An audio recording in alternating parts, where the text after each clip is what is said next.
नमो अरिहन्ताणं नमो सिद्धाणं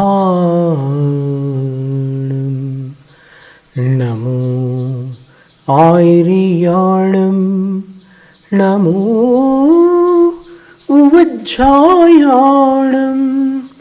नमो लोय सव्वसाहूणम्।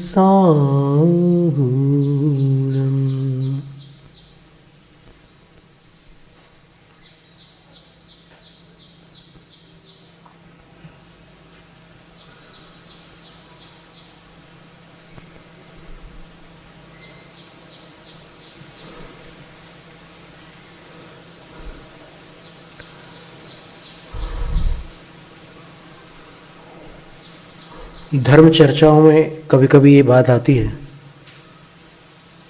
कि लोग 3 प्रकार के होते हैं। कुछ सात्विक होते हैं, कुछ राजसिक होते हैं, कुछ तामसिक होते हैं। भोजन भी 3 श्रेणियों में विभाजित हो जाता है। सात्विक भोजन सादा, शुद्ध, दुग्ध, तक्र, दधि, शाकाहार में भी जो अधिक तला हुआ या खूब कृत्रिम स्वाद से बना हुआ, मिर्च मसालेदार, पचने में भारी, गरिष्ठ, इंद्रियों को भड़काने वाला भोजन जो न हो, जो हल्का हो, सुपाच्य हो, शक्तिवर्धक हो, स्वास्थ्य प्रदायक हो, वो सात्विक भोजन कहलाता है। सात्विक भोजन में फल आते हैं, सब्जियां आती हैं, फिर अनाज वगैरह भी आते हैं। यदि मात्रा का उल्लंघन हो जाएगा तो सात्विकता बाधित हो जाएगी। इसलिए समुचित मात्रा में लिया गया जो भोजन है वही सात्विक भोजन होता है। संतुलित आहार, स्वस्थ आहार, स्वच्छ आहार, जो सड़ा हुआ ना हो, गला हुआ ना हो, जला हुआ ना हो, तला हुआ भी ना हो, वो सात्विक भोजन में आता है।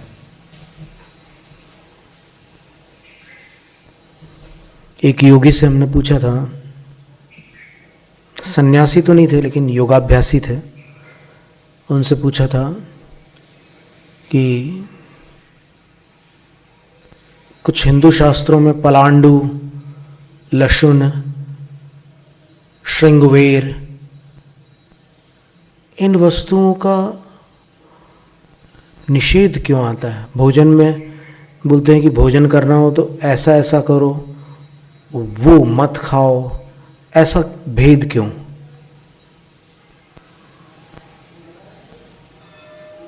और आप कहोगे कि ये सात्विक भोजन है, वो राजसिक तामसिक भोजन है। तो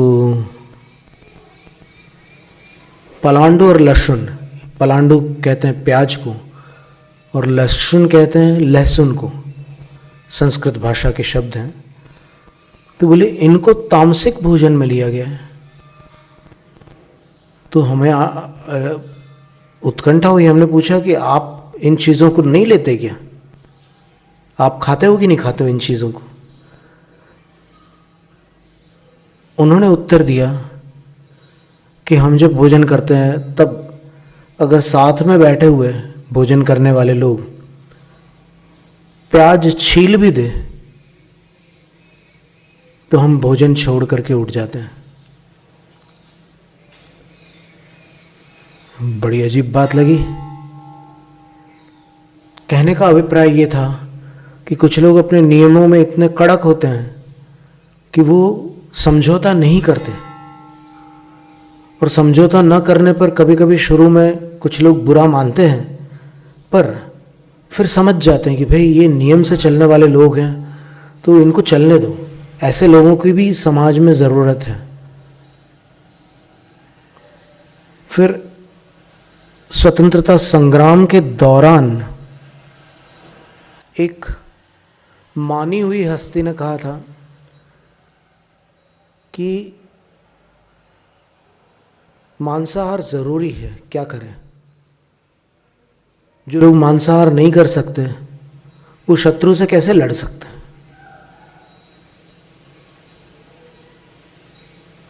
पर इस धारणा में सुधार की आवश्यकता है।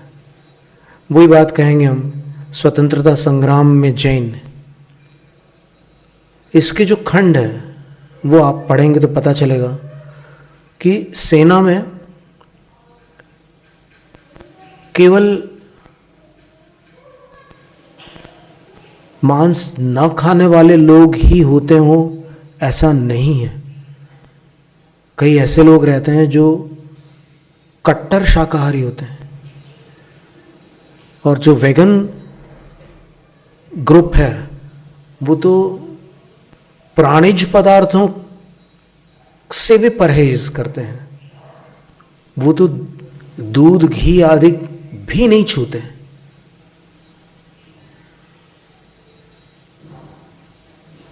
फिर उनको ताकत कहाँ से आती होगी, ये सारी बातें बहुत सारी आती है चर्चाओं में।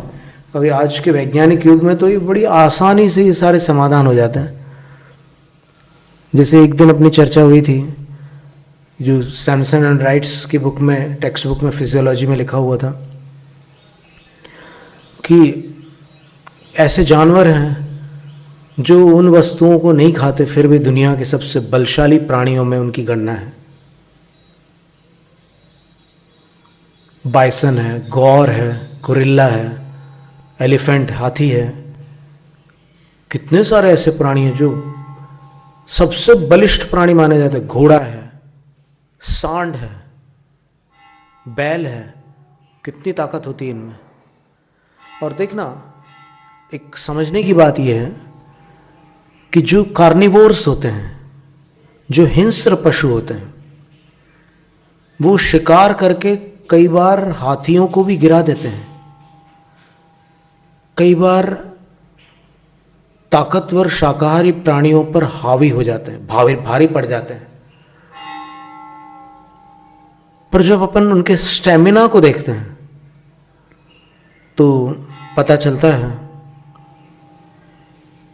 कि उनके अंदर हीट ज़्यादा जनरेट होती है, और उनकी जो आहार नली होती है शाकाहारी प्राणियों की तुलना में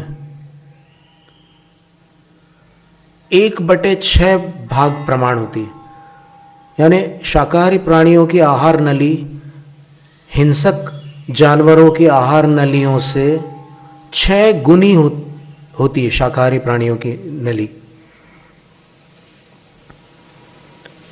और कई बार भैंसे भी शेर को मार गिराते हैं, कई बार हाथी भी हिंसक प्राणियों को पराजित कर देता है। पीछे से क्यों हमला करता है शेर हाथी पे? फिर कभी टाइगर जो होता है वो बाइटिंग फोर्स जिसको बोलते हैं, नीचे के जबड़े और ऊपर के जबड़े में जो दबाने की जो ताकत है वो टाइगर में यानी पट्टे वाले व्याघ्र में सिंह से भी अधिक है। और कहते हैं कि सियार झुंड में रहते हैं, शेर अकेला घूमता है। और वहाँ पर शेर शब्द जो है वो सिंह का वाचक नहीं है, क्योंकि सिंह भी झुंड में रहते हैं। लेकिन ये जो व्याघ्र होता है, पट्टे वाला शेर, ये सबसे निराला होता है, ये अकेला निकलता है शिकारों के लिए।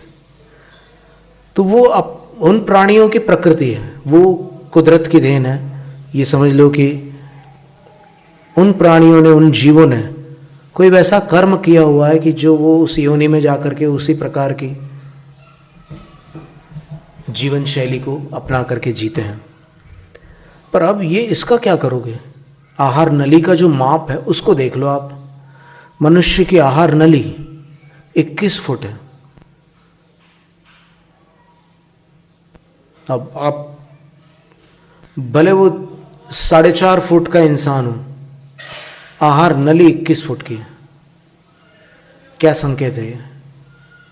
ऐसी और भी बहुत सारी बातें हैं, तो वैज्ञानिक विषय है वो। अभी अपनी चर्चा चल रही थी सात्विक भोजन की। फिर एक राजसिक भोजन होता है। राजसिक भोजन वो है कि जो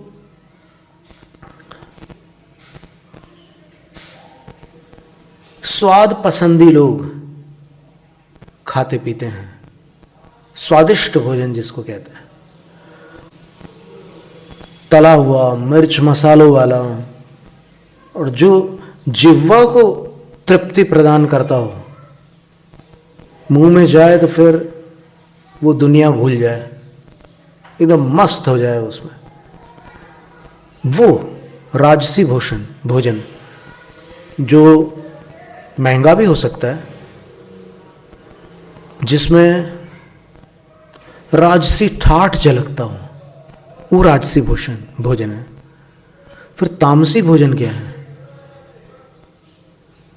जिसके खाने पर इंद्रियां भड़कती हों, उत्तेजना आती हो, आवेश बढ़ जाते हों और नाना प्रकार के आवेग उत्पन्न होते हो,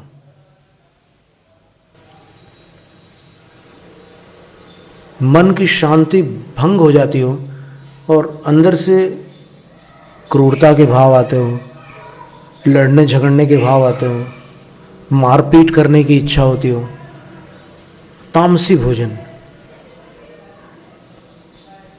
तो उन्होंने योगाभ्यासी जो शिक्षक थे, उनका वक्तव्य होने के पश्चात हमने उनसे वार्तालाप किया था, तब यही कहा था कि हम लोग तामसी भोजन से दूर रहते हैं। और फिर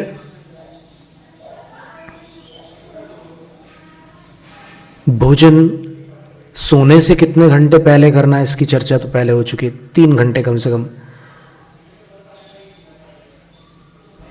भोजन करने के बाद निकल जाए, फिर शयन करने से रात्रि में स्वास्थ्य लाभ होता है। और वो तभी संभव है जब आप जल्दी भोजन कर लो।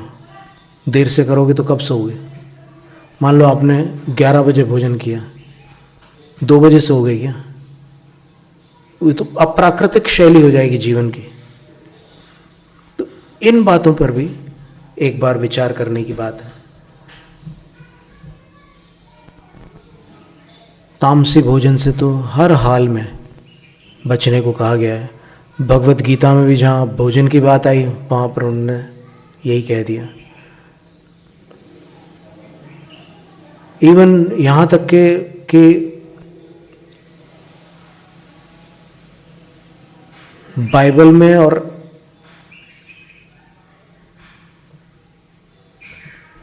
इस्लामिक सूफी संतों के जो वचन हैं उनमें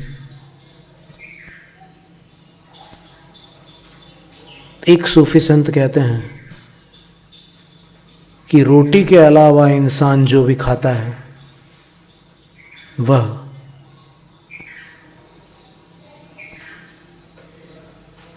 केवल इच्छा पूर्ति के लिए खाता है, उदर पूर्ति के लिए तो रोटी पर्याप्त है।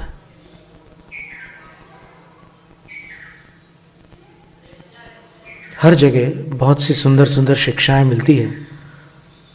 अभी अपन अपने जीवन को निखारने की बात कर रहे हैं, कैसे अपना जीवन जिएं कि जिससे रोगों से मुक्त रहें, चिंताओं से मुक्त रहें, बुराइयों से दूर रहें, व्यसनों से बचे रहें।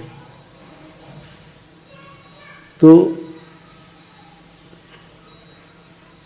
अगर आपने मुट्ठी में बाल्टी पकड़ रखी है तो आप उसी मुट्ठी से जग नहीं पकड़ सकते। इसी प्रकार आपने अच्छाई को पकड़ लिया तो आप बुराई को नहीं पकड़ सकते। एक साथ अच्छाई और बुराई को नहीं पकड़ा जा सकता। कई बार ऐसी घटनाएं हो जाती हैं, जैसे एक बार रामनवमी को हमारा राम मंदिर के ही समक्ष उपदेश हुआ था और उसमें हमने कुछ महाभारत के श्लोक, कुछ रामायण के श्लोक सुनाए और एक श्लोक वाल्मीकि रामायण का ऐसा था कि जब हनुमान रामदूत बनकर लंका जाते हैं और सीता जी से उनकी भेंट होती है, तो वो श्री राम की मुद्रिका से सीता जी को प्रत्यय कराते हैं कि मैं उन्हीं के पास से आया हूँ, मैं कोई मायावी राक्षस नहीं हूँ। तब सीता जी सारी बातें सुनती है, फिर अंततः ये पूछती है कि ये सच बोल रहा है या नहीं बोल रहा है। इसको एक ही उपाय से जाना जा सकता है।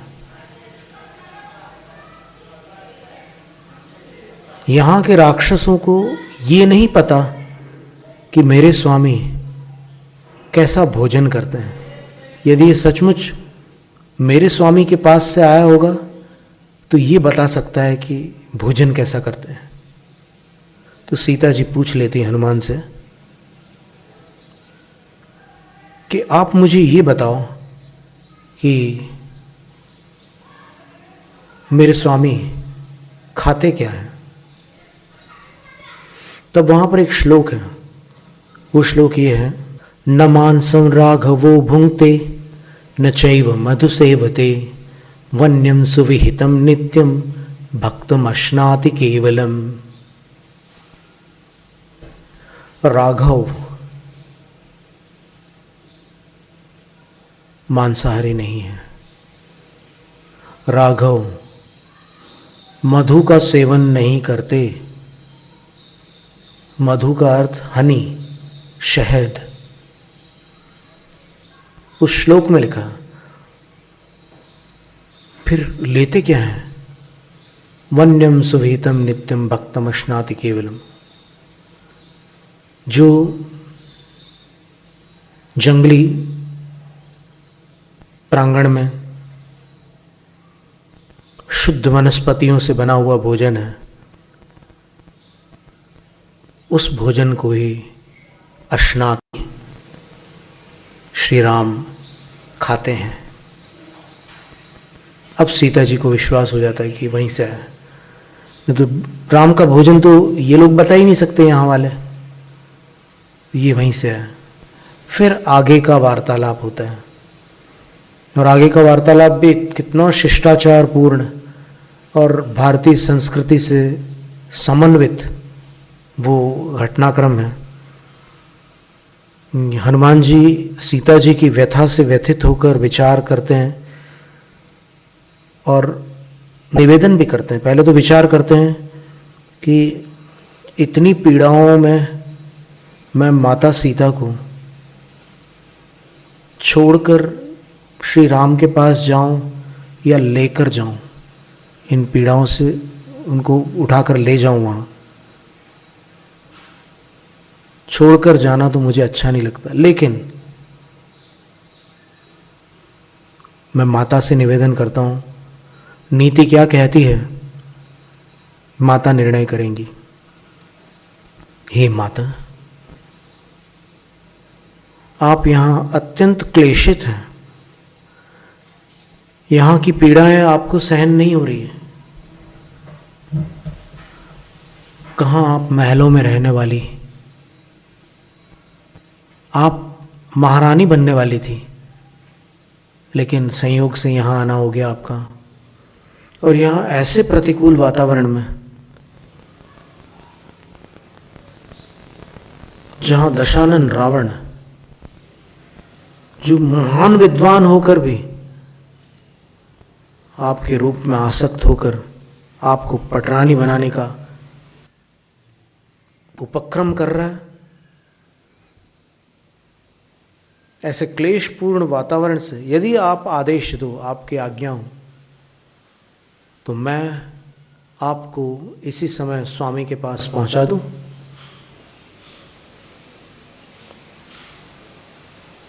ऐसा नहीं था कि सीता जी स्वामी से न मिलना चाहती हो, वो तो प्रतिपल महासती होने के कारण स्वामी के विरह की पीड़ा का अनुभव कर रही थी। लेकिन तब भी उन्होंने कहा कि स्वामी की आज्ञा के बिना ऐसा कोई निर्णय मैं नहीं लूंगी।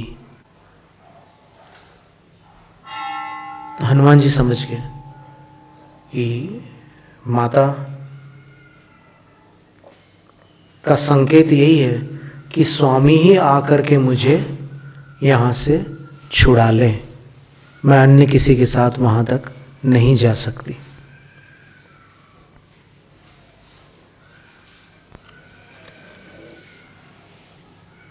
अब श्री राम को जब हनुमान जी ने ये सारे समाचार सुनाए तब श्री राम भी भावुक हो गए।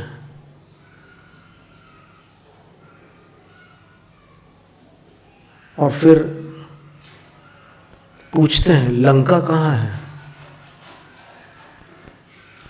चलो चलें।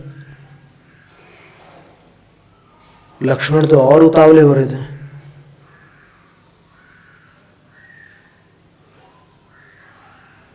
तब कहा कि नहीं, अभी वर्षा काल है और लंका समुद्र पार है,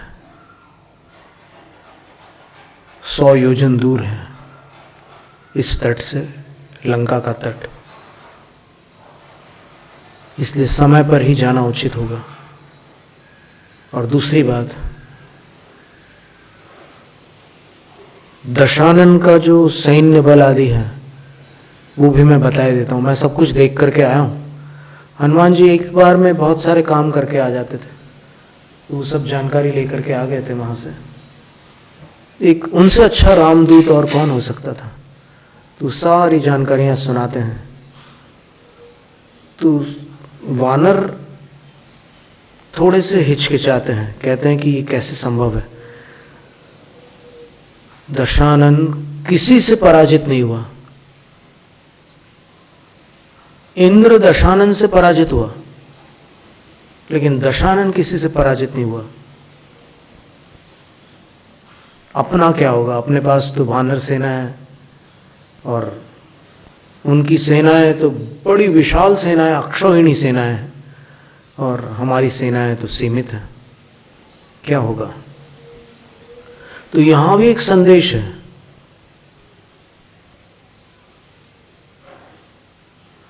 संख्या में अधिक होने पर भी असत्य सत्य को पराजित नहीं कर सकता।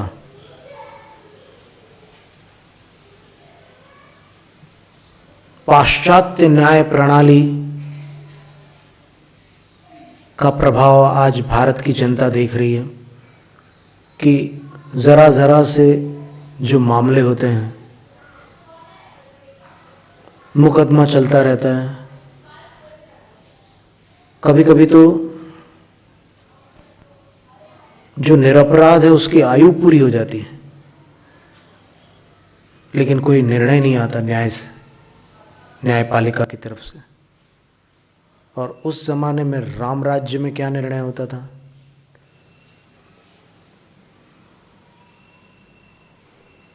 Justice delayed is justice denied, अंग्रेजी में कहावत है। न्याय करने में विलंब करना न्याय का निषेध करना है। सम्राट चंद्रगुप्त के समय भी न्याय तत्काल होता था, और अभी मुगल साम्राज्य में भी कई ऐसे बादशाह हुए हैं जिनके समय तत्काल न्याय होता था। वो जैसा भी उस समय का वातावरण रहा होगा उस हिसाब से। लेकिन आज की स्थिति ऐसी हो गई कि न्याय बहुत लंबा खिंचता है। फिर कभी कभी न्याय होता है, कभी कभी नहीं भी होता। एक बार सेंट्रल जेल जबलपुर में हमारा व्याख्यान हुआ था महावीर जयंती के उपलक्ष्य में। तो वहाँ के जो आईजी थे, वहाँ पर आईजी भी पधारे हुए थे, इंस्पेक्टर जनरल। उन्होंने माइक पर एक बड़ी विचित्र बात कही कि मैं जानता हूँ कि यहाँ पर कुछ लोग ऐसे हैं जिनको यहाँ नहीं होना था, और मैं ये भी जानता हूँ कि वहाँ बाहर कुछ लोग ऐसे हैं जिनको यहाँ होना था।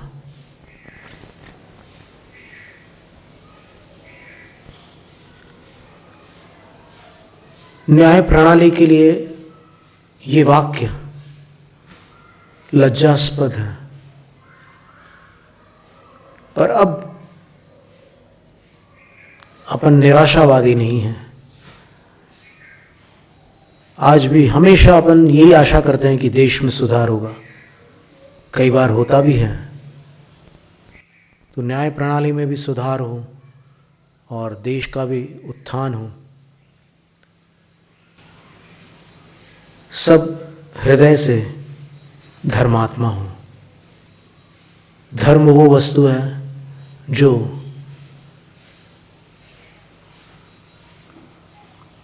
नीचे से ऊपर उठाने का काम करती है। जैनम जयतु शासनम। इस कार्यक्रम के पुण्यार्जक थे